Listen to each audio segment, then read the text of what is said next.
আলাইকুম। আজকে আমি সুন্দর নাস্তা একটা বানাবো।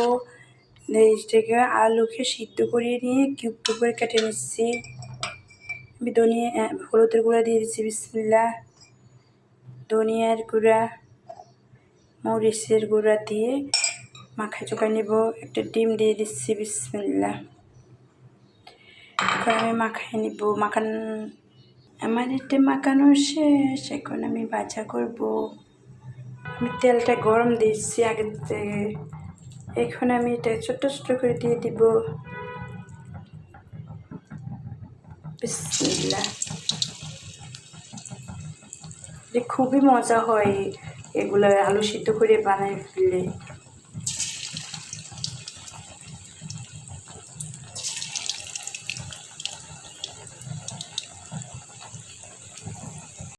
এটাকে আস্তে আস্তে ভাজা করতে দিচ্ছি। এটা আস্তে আস্তে করে ভাজা করা হয়ে যাবে।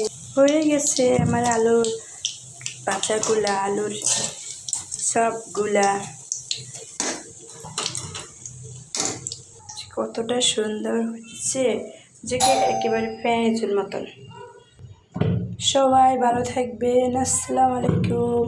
আমার এই আলুর এগুলো কেমন হচ্ছে সবাই কেমন করে জানাবেন। আল্লাহ হাফেজ।